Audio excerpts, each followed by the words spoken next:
Amén. Dios lo bendiga, iglesia. Buenos días. Bendición. Amén. ¿Está contento de estar en la casa de Dios? ¿Sí? Amén. Gloria a Dios. Vamos a preparar nuestros corazones para oír la palabra del Señor. Pero antes, dígale al de su lado, si no fuera por ti, hoy yo sería el más guapo o la más guapa en este lugar. dígale al que tiene al lado. Amén. Si no fuera por ti, yo sería el más guapo o guapa en este lugar. Pero estás tú y de verdad, porque Dios, el Espíritu Santo nos hace, a los ojos del Espíritu Santo todos estamos preciosos, lindos. La iglesia es preciosa cuando se reúne a adorar y a alabar el nombre de Dios en alto. ¿Amén? ¿Sí? ¿Cuántos dicen amén? Amén, gloria a Dios. Quiero compartir una palabra en esta mañana, una palabra que el Señor ha puesto, y como título tiene la palabra del Señor, herencia y legado eterno. Amén. Herencia y legado eterno. Herencia es lo que dejamos a nuestros hijos. Amén. Yo sé que algunos a lo mejor no me voy a decir porque no he recibido nada todavía. Algunos han recibido alguna herencia, pero herencia es lo que recibimos, ¿no? Lo reciben los hijos, los familiares. Pero legado es lo que recibimos, es lo que reciben en nosotros. Amén. Legado es lo que recibimos en nosotros. Entonces quiero hablar esto porque a circunstancia de que me vino esta palabra, porque compartí, no sé si fue en el grupo de los hombres o de intercesión o en algún grupo, compartí un devocional acerca de un pasaje de la Biblia que dice, que está en Deuteronomio 6, 5 y 7, y esto que dice: amarás al Señor tu Dios con todo tu corazón y toda tu alma y con todas tus fuerzas. Y estas palabras que yo te mando hoy estarán sobre tu corazón y las repetirás a tus hijos. Amén. Diga conmigo, repetirás a tus hijos. Y hablarás de ellos estando en tu casa y andando por el camino y al acostarte y cuando te levantes. Amén. Un legado es lo que dejamos en nuestros hijos. Amén. Y aquí la palabra del Señor dice: las repetirás cada día a tus hijos.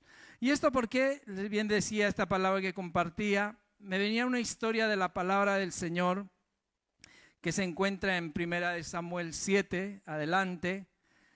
Esto es el pueblo de Israel, que aún el pueblo de Israel no estaba gobernado por ningún rey. Amén, estaban los jueces, pero tenían la presencia de Dios en un arca. ¿Sí? ¿Se acuerda? ¿Alguno ha visto una película, el arca de Dios, donde estaba la presencia de Dios, ¿no? El pueblo de Israel la transportaba. Pero en esta época el pueblo de Israel se encontraba en guerra con los filisteos. Y los filisteos roban el arca, le secuestran y se lo llevan a su pueblo.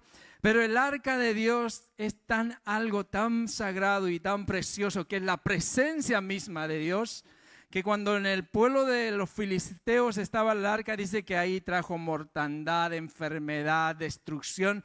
Y los filisteos no querían saber nada más del arca de Dios. Y dicen: no, esto devolvámoslo a los israelitas, que esto no es para nosotros. Amén. Y se devolvieron, y dice que cuando devolvieron, hicieron un carruaje, se lo llevaron. Y llegó a una aldea, a un pueblo donde se encontraba un hombre llamado Abinadab. No sé si algunos han leído esta historia. Amén. Abinadab, y ahí en la palabra del Señor dice que en 1 Samuel 7, versículo 1, dice: vinieron los de Kiriat Yarim y llevaron el arca de Jehová y lo pusieron en casa de Abinadab, situada en el collado, y santificaron a Eleazar. ¿A quién? Su hijo, para que guardase el arca de Jehová. Desde aquel día llegó el arca a Kiriat Yarim, pasaron muchos días, 20 años, diga conmigo, 20 años. Y toda la casa de Israel lamentaba en pos de Jehová.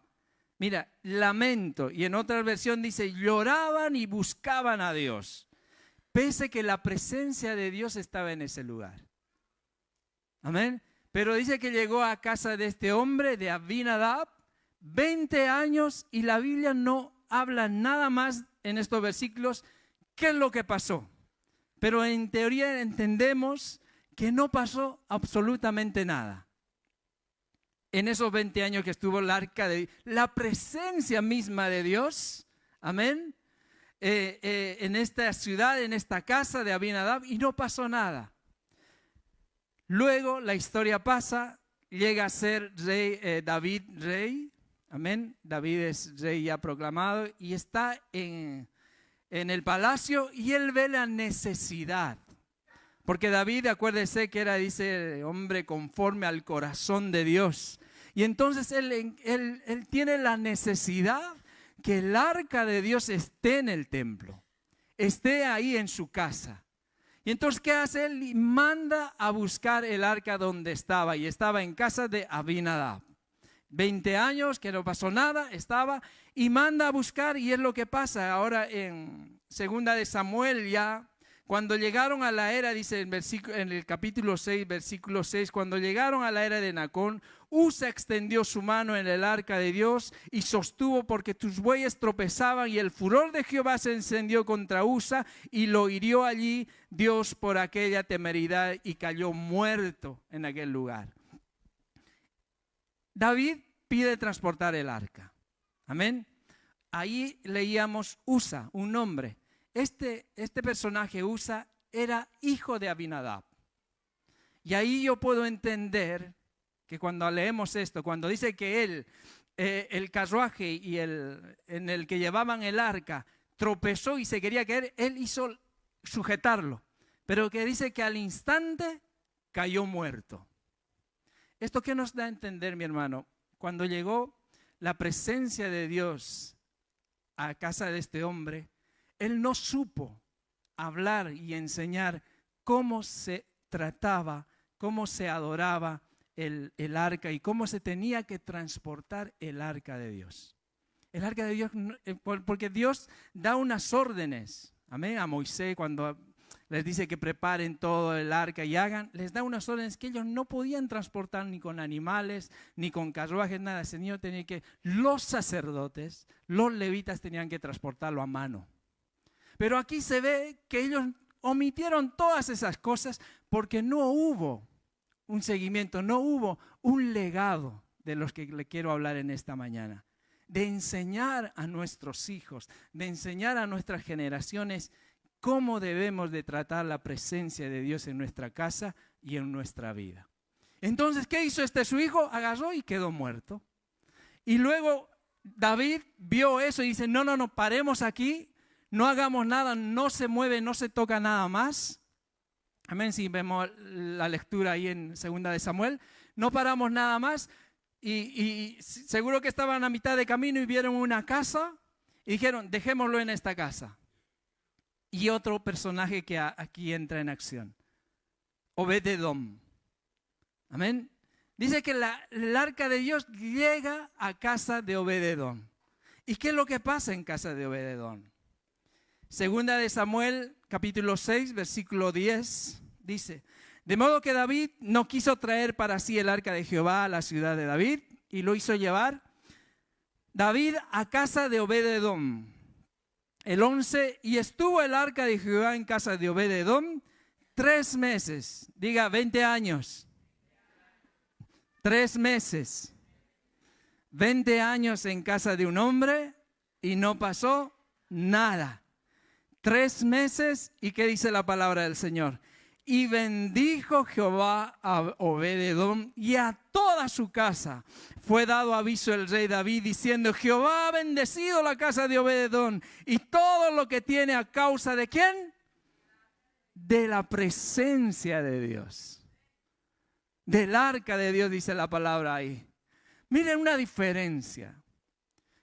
El trato que dio que también era sacerdote, levita, Obed-edom, el trato que hizo, yo me imagino cuando llegó la presencia de Dios a su casa, y él sabía de la palabra, y él sabía cómo ministrar, cómo adorar, cómo tratar la presencia de Dios en su casa. Y les dijo a sus hijos, no toquen, que vamos a presentar holocausto, adoración, vamos a elevar y vamos a orar y vamos a cantar y vamos a regocijarnos y vamos a presentar ayuno, oración, cilicio, porque la presencia de Dios está en nuestra casa.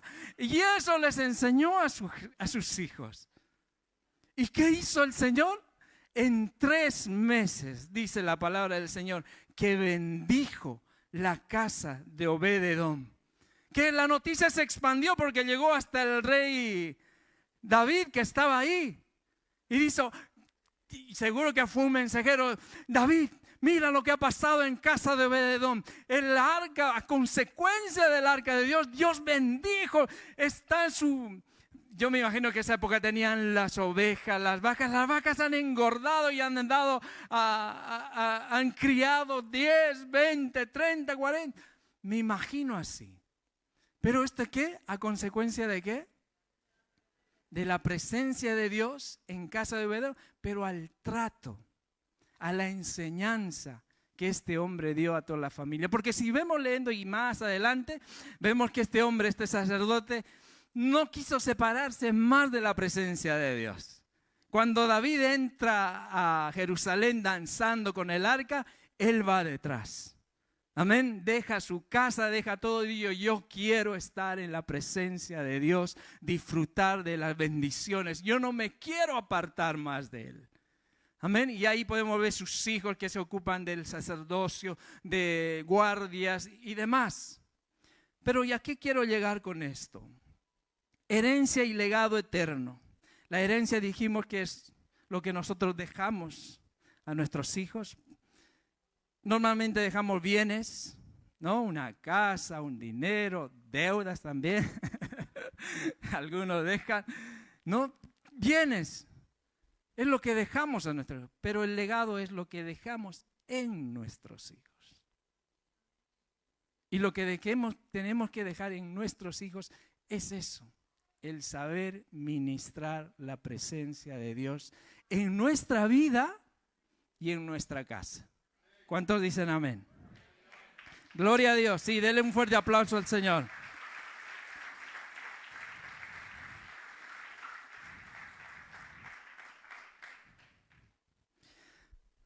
Yo estuve leyendo y hay algunas encuestas que la gran mayoría de, no sé si un 2 o 3% de las herencias que se dejan a los hijos, la primera generación o la segunda generación la va sacando adelante.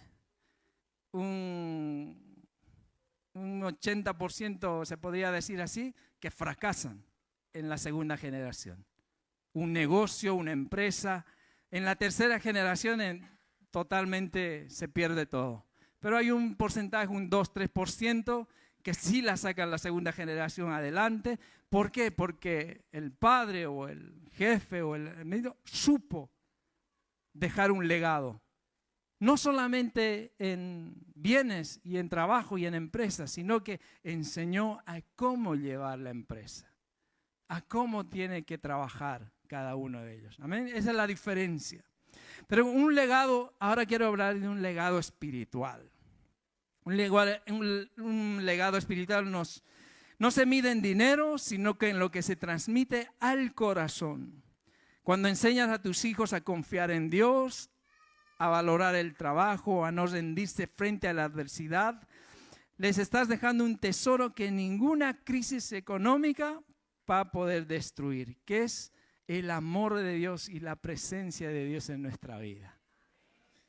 Si Dios es con nosotros, ¿quién contra nosotros? Porque hay muchas veces, si algún día heredamos algo, ¿qué pasó con mucha gente? Hereda algo y de aquí a 2-3 meses no tiene nada. Se lo come todo, pero si esa persona está ministrando bien, administrando bien, es de mucha bendición. Amén. Y este legado es una bendición de fe generacional. Y aquí quiero ver, por ejemplo, los patriarcas. Abraham, ¿qué recibió? La promesa. Y esto lo pasó a Isaac. E Isaac lo pasó a Jacob. Y Jacob a todos sus hijos. Y así nació el pueblo de Israel y para entrar en la tierra prometida. Y una de las cosas que Abraham dejó en Isaac, y esto que es Abraham dejando al corazón de Isaac de un Dios proveedor y un Dios que suple todas las necesidades. ¿Se acuerdan, no? De Abraham, todos conocemos la historia cuando le pidió al Señor que sacrifique a su hijo. Y en Génesis 22:8 dice, porque el niño le preguntó y dice, ¿y dónde está la ofrenda? ¿No? ¿Dónde está el cordero para el sacrificio? ¿Qué le dijo Abraham ahí? Dice, y respondiendo Abraham, Dios se proveerá del cordero para el holocausto, hijo mío. Ahí le está dejando una enseñanza tan grande, mi hermano, que Dios proveerá todo si nosotros cumplimos con lo que tenemos que cumplir. Y como padres espirituales algunos, tenemos que dejar esta enseñanza plantada a nuestros hijos. Como Abraham, los patriarcas dejaron a generaciones, ¿no? Que Dios, si nosotros obedecemos, porque él estaba obedeciendo a lo que Dios le había dicho. Si nosotros obedecemos, Dios suplirá cada necesidad que haya en nuestra vida. Si confiamos en Él y depositamos nuestra confianza en Él, Dios hará lo suyo. Amén. Luego de Isaac también se cumple la promesa en Jacob a causa de su fe generacional. En Génesis 28:13 dice, he aquí Jehová estaba en él en lo alto de ella y en la cual dijo, yo soy Jehová el Dios de Abraham, tu padre. Está hablando a Jacob Dios. Yo soy el Dios de Abraham. Mire, yo soy el Dios de tu abuelo. Yo soy el Dios de Isaac, de tu padre. La tierra que estás acostado te la daré a ti y a tú, ¿qué dice? Descendencia. Esa es la promesa del Señor que tiene para cada uno de nosotros. Amén. Estuvo con tu abuelo, estuvo con tu padre y también estará contigo y después estará con tus hijos. Esa es la fe generacional que Dios deja en cada uno de nosotros. Pero yo quiero leer en el Nuevo Testamento, hay una preciosa mención que hace Pablo cuando habla también de 3 generaciones. ¿Se acuerdan de Loida, Eunice, abuela y madre de Timoteo? Vamos mejor a la Biblia y ahí lo leemos. Segunda de Timoteo, capítulo 1, versículo 3 al 5. Estamos hablando de un legado espiritual. Segunda Timoteo dice, capítulo 1, versículo 3, Pablo hablando en una carta a Timoteo desde la cárcel. Amén, Pablo estaba en prisión. Dice, doy gracias a Dios, le dice Pablo a Timoteo, al cual sirvo desde mis mayores con limpia conciencia, de que sin cesar me acuerdo de ti en mis oraciones noche y día, deseando verte al acordarme de tus lágrimas para llenarme de gozo.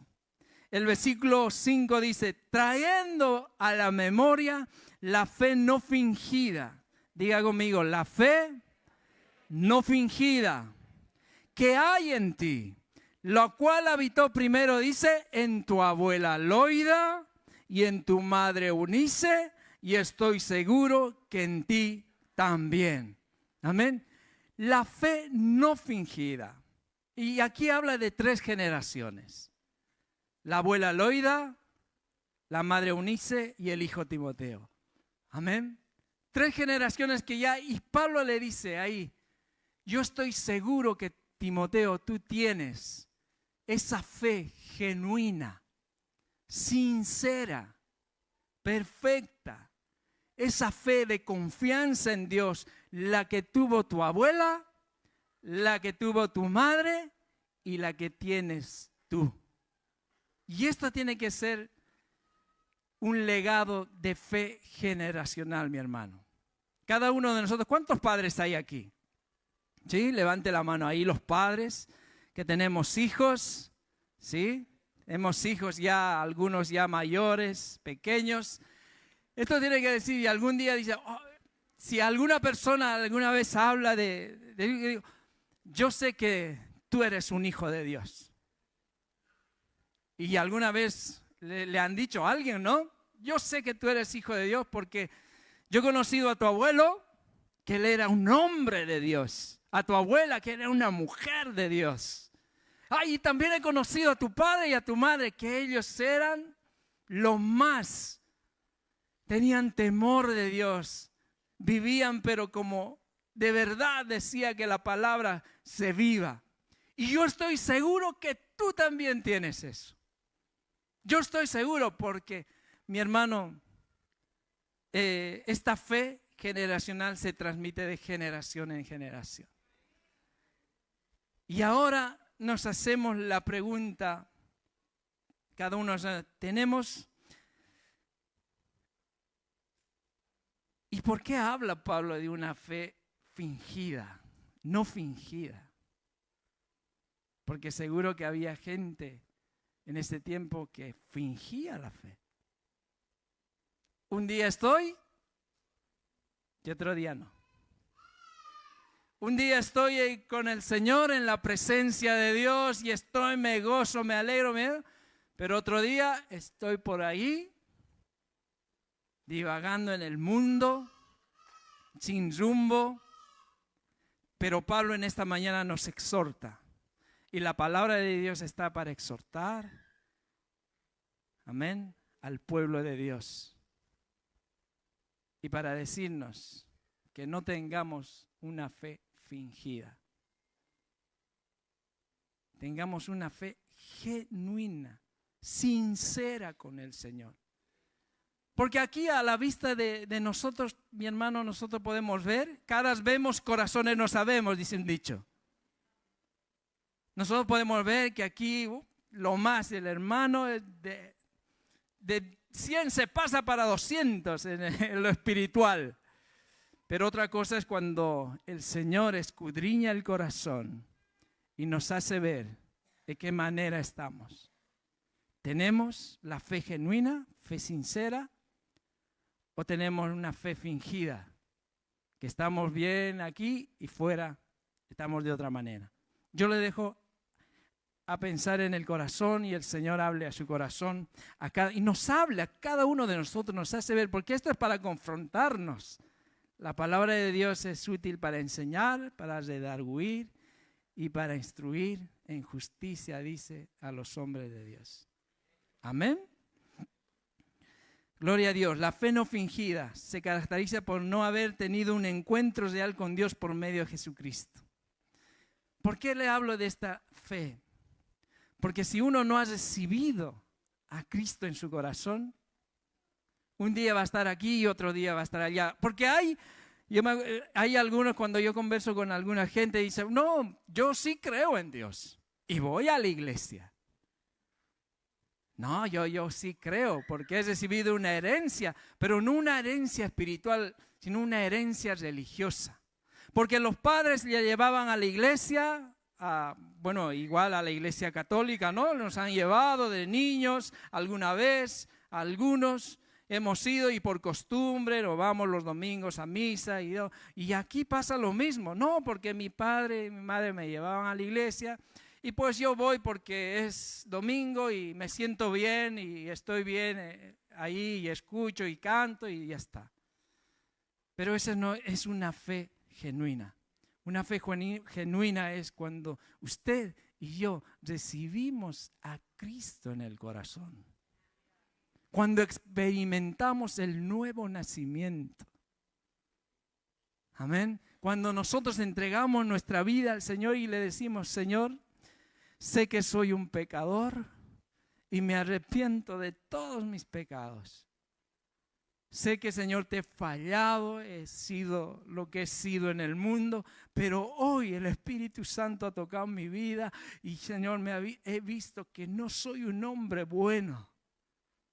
que soy un pecador, pero hoy quiero entregar mi vida a ti. Ese es el acto. Esa es una fe genuina que empieza en cada una de nuestras vidas. Amén. Y eso es lo que tenemos que anhelar y buscar, los que si aún no lo hemos hecho algunos. Amén. Para que nosotros, porque tiene que haber un empiezo. Esta fe que le habla Pablo a Timoteo, ¿empezó con Timoteo? Empezó con la abuela.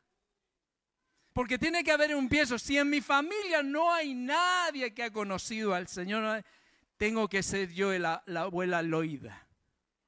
El abuelo Loido.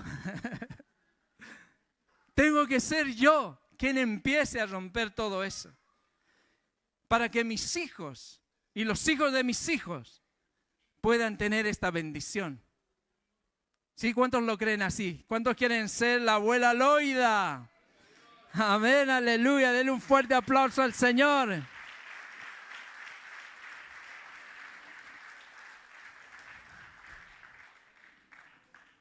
Amén. Dios hablando al pueblo de Israel. ¿Cuáles son nuestras prioridades? Hablando de la fe no fingida. ¿Cuáles son nuestras prioridades? ¿Cuál es lo primero en tu vida? ¿Qué es lo primero? Amén, Dios. Segundo, ¿qué prioridad tienes en tu vida? ¿Estará el trabajo? La familia. Amén, gloria a Dios. De tercero, ¿qué será? El trabajo, el coche, no sé, el regalo de Navidad, las fiestas. Yo al menos lo tengo de esta manera. Dios, familia, iglesia y el trabajo. Porque si hacemos las cosas de Dios, dice que las demás cosas son añadidas a nuestra vida. Amén. Primero Dios. Y me gusta cuando algunos, yo lo he escuchado ese término aquí, ¿no? Porque la gente de Centroamérica, de Honduras, Nicaragua, El Salvador, cuando hablamos le dice, nos vemos mañana, primero Dios. Dice, ¿no? ¿Sí? ¿Ha oído ese término? Primero Dios. O hacemos algo y no sé qué, no sé cuánto, no. Primero Dios, ¿no? Y en mi país decimos Dios mediante. Si tenemos que quedar y decir, vamos a quedar el próximo viernes, Dios mediante, porque estamos al guardado y cuidado de Él. Amén. Dios sabe si mañana vamos a estar nosotros vivos. Por eso dice, primero Dios o Dios mediante. La fe no fingida tiene que empezar con nosotros poniendo a Dios en primer lugar. Poner a Dios en primer lugar significa que guardemos el mayor mandamiento que Dios nos dio en Mateo 22, 37 y 38. Dice, amarás al Señor tu Dios con todo tu corazón y con toda tu alma y con toda tu mente. Este es el primero y gran mandamiento, amar a Dios sobre todas las cosas. Amén. Primero Dios. David dejó un legado espiritual a su hijo Salomón. Primera de Crónicas 28. Y quiero entrar en el cuerpo del mensaje. Amén, gloria a Dios. ¿Me ayudan a buscar Primera de Crónicas 28, versículo 9 adelante? Vamos a dar lectura a unos versículos. David recibió el arca en la presencia de Dios en su casa. Él hizo lo que tenía que hacer. Dios lo bendijo de una manera sobrenatural. Pero él ya estaba llegando a sus últimos días y tuvo que dejar a su hijo al mando. Amén. Y le da unas instrucciones a Salomón cómo él debería de... Él estaba dejando un legado. No solamente una nación, un imperio, un palacio, no. David estaba dejando un legado a Salomón. Y dice, y tú, Salomón, hijo mío, reconoce al Dios de tu padre. Mira lo que le está diciendo. Reconoce al Dios de tu padre. ¿Quién era el Dios de su padre, de él? Dios mismo, ¿no? ¿Quién es tu Dios? Por eso la pregunta que yo hacía. Reconoce al Dios de tu padre y sírvele con corazón, ¿qué dice? perfecto. Sírvele con un corazón sincero, perfecto, no con una fe fingida. Y con ánimo voluntario, porque Jehová escudriña los corazones ¿de qué? De todos. Dios lo conoce todo, mi hermano. ¿No? En la clase de discipulado hablamos del Dios omnisciente, omnipresente, omnipotente, ¿no? Y ahí aprendíamos los alumnos que Dios lo conoce todo, todo lo sabe. Y Él sabe lo más profundo del corazón de lo que tenemos cada uno de nosotros. Amén. Y dice luego, Jehová escudriña los corazones de todos y entiende todo intento de los pensamientos. Si tú lo buscares, ¿qué dice? Lo hallarás, mas si lo dejares, Él te desechará para siempre. Si tú lo buscares, lo hallarás. Amén, como les hablaba hace un momento, nosotros tenemos que anhelar, buscar la presencia de Dios en nuestra vida primero. Ponerle a Dios en primer lugar. Amén, así que punto número 1 de estos versículos, primero Dios. Diga conmigo, primero Dios. Amén, primero ponerle a Dios por delante. Segundo, buscar a Dios en todo tiempo. En Mateo, porque le dice, si tú buscares, le hallarás. Y en Mateo 7:7 dice, pedid y se os dará, buscad y hallaréis, llamad y se os abrirá. Porque todo aquel que pide, recibe, y el que busca, halla, y el que llama, se le abrirá. ¿Qué hombre hay de vosotros que si su hijo le pide pan, le dará una piedra? ¿O si se pide un pescado, le dará una serpiente? Pues si vosotros, siendo malos, sabéis dar buenas dádivas a vuestros hijos, ¿cuánto más vuestro Padre que está en los cielos dará buenas cosas? ¿Dice a quién? A los que le pidan. Amén. Buscar a Dios, pedirle a Dios en oración en todo tiempo que el Señor pueda darnos la bendición, porque nosotros estamos hablando de un legado que nosotros dejemos a nuestros hijos. Y a nuestros hijos, busca al Señor en todo tiempo. Busca y hallaréis. Amén. El salmista decía en el capítulo 34, bendice a Jehová en todo tiempo. Su alabanza estará de continuo en mi boca. En Jehová se gloria mi alma. La oirán los mansos y se alegrarán. Engrandecer a Jehová conmigo y exaltemos a su nombre. Y el versículo 4 dice, busqué al Señor y Él me oyó y me libró de todos mis temores. Y esto tenemos que enseñar a nuestras generaciones. Buscar al Señor. Porque aquí habla de temor. Ahora en este tiempo, mi hermano, y en esta generación, la depresión está siendo el boom y la enfermedad más contaminante y destructora de este tiempo. No, yo creo que en el año pasado eran unas epidemias, el cáncer, que aún todavía está, pero lo mayor es la depresión. Cuando uno tiene ataques a la mente, al corazón, y la gente no sabe qué hacer, y los médicos tampoco. De baja y a casa, y en casa peor, a darle vueltas ahí. Medicación, la medicación te hace perder la noción de todo. Pero ¿cómo dice? Busqué al Señor y Él me libró de todos mis temores, dice la palabra del Señor. ¡Aleluya! Busqué al Señor y Él me libró de todos mis pensamientos malos.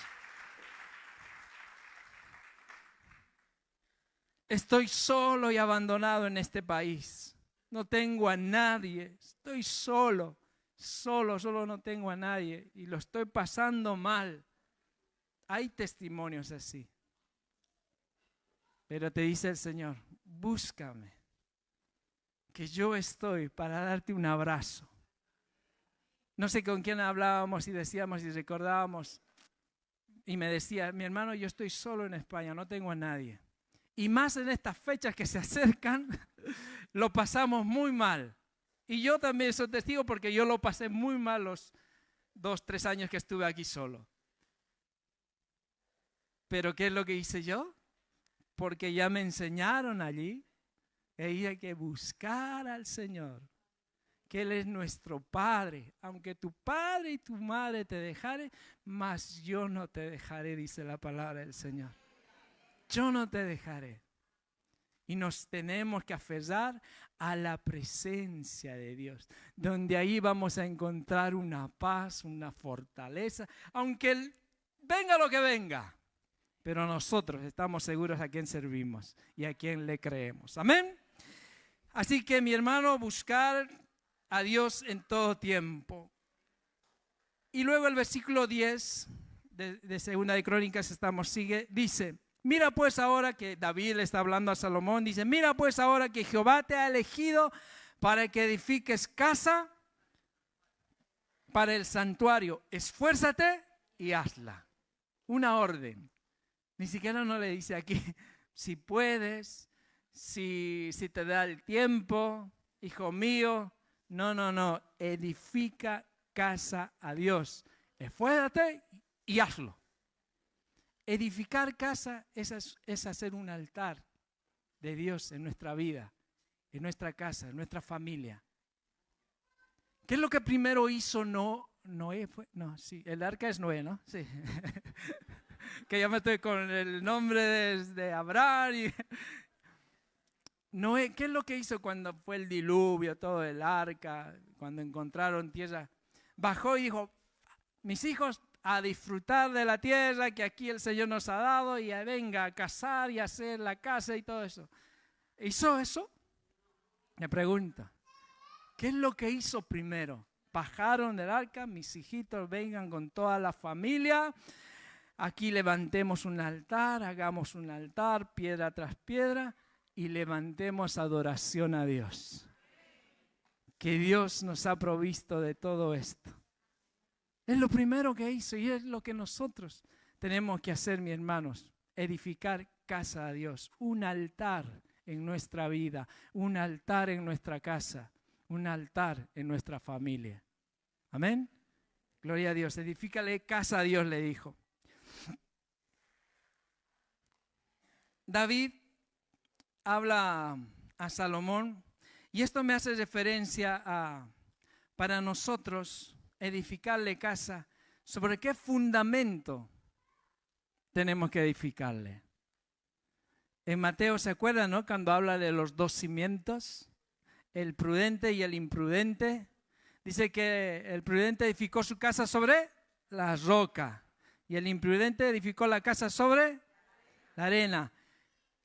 Y para los dos vinieron lluvias, vientos, relámpagos, tormentas. ¿Y quién prevaleció? El que construyó la casa sobre la roca. Construye tu casa, construye sobre la roca que es Jesucristo. Amén. Porque si nosotros construimos en los placeres de este mundo, en lo que hay y nos rodea en este mundo, cuando vengan los problemas, las dificultades, cuando venga el adversario a tocar tu vida, no, ya no quiero ir a la iglesia. No. Ya no voy más a la iglesia, yo no quiero saber nada más. No. Ya yo me quedo en casita mejor y me veo unos videitos, hay unos mensajes que estoy mejor así. Mi hermano, la fe no fingida. Busca, haz tu fe que esté bien cimentada en Jesucristo. Que cuando vengan los problemas, las dificultades, digan: no, esto es solo un problema. Yo soy el Hijo de Dios, del Rey de Reyes y Señor de Señores. Él es mi Padre. Yo esto lo paso como si nada. Yo lo paso como si nada. Gloria a Dios.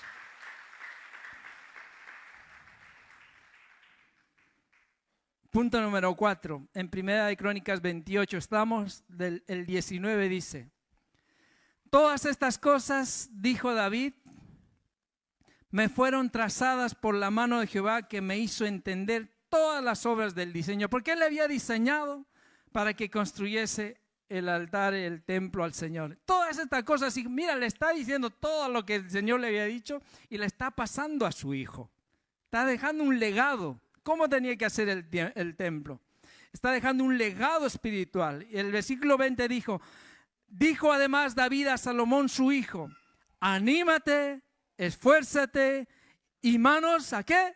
A la obra. No temas ni desmayes porque Jehová tu Dios, mi Dios, estará contigo. Él no te dejará ni te desamparará hasta que acabes toda la obra. Amén, aleluya. Hasta que acabes toda la obra.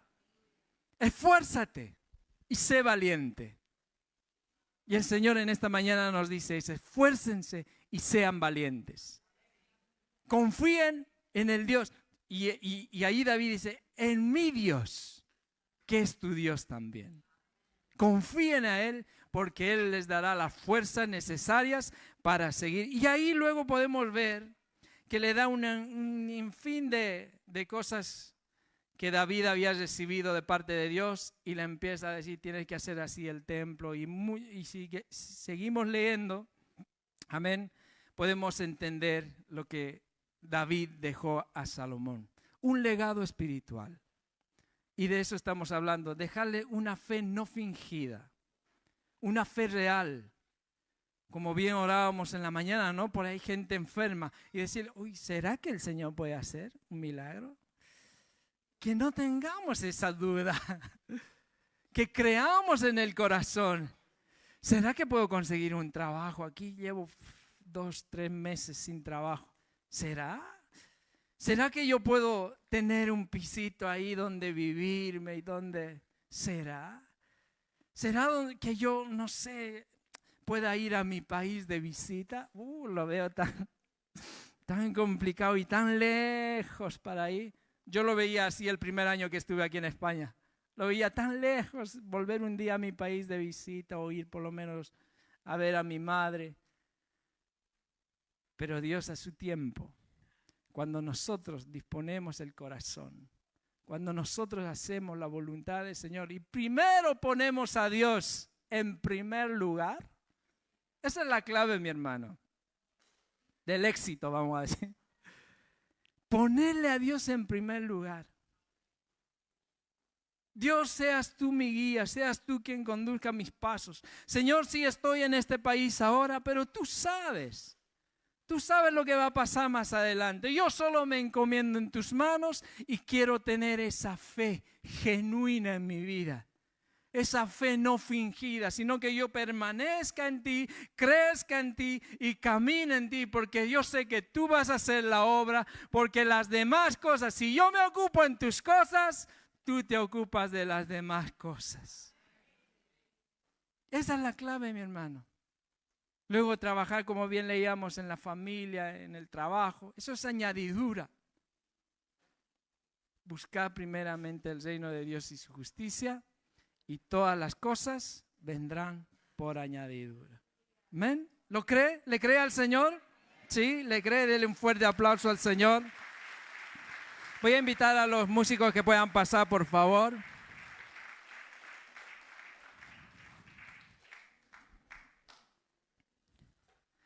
Dejar un legado espiritual vale más que cualquier herencia.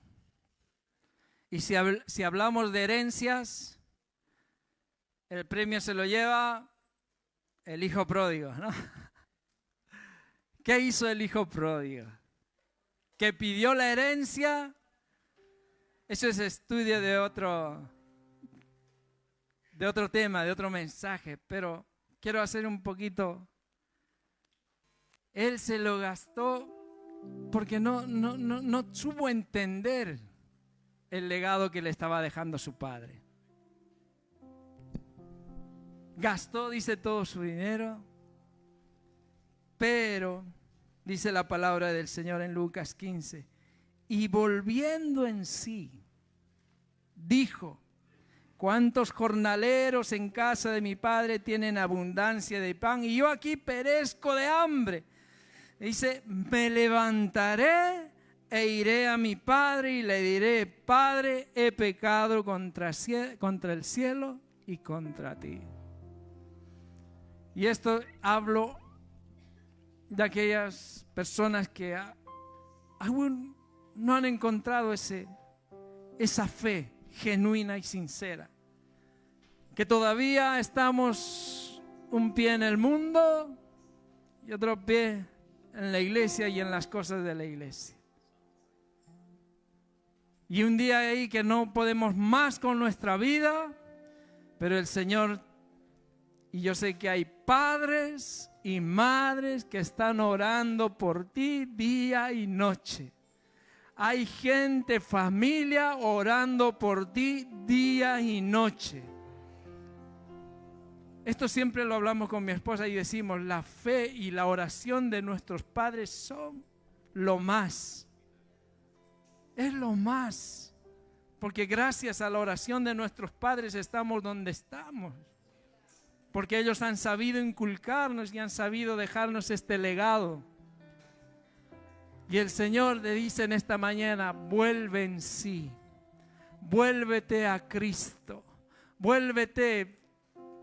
Que el Espíritu Santo te haga volver y te diga: ¿qué está pasando con mi vida?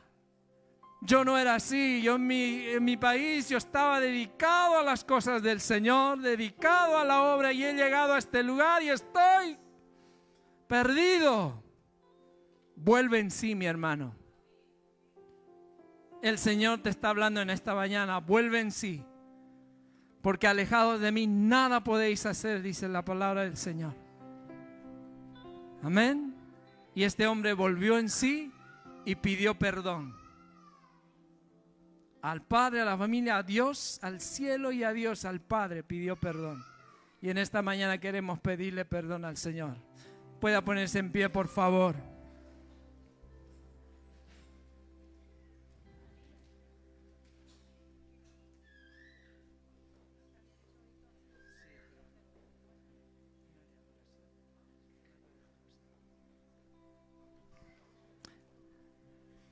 Levante su mano ahí.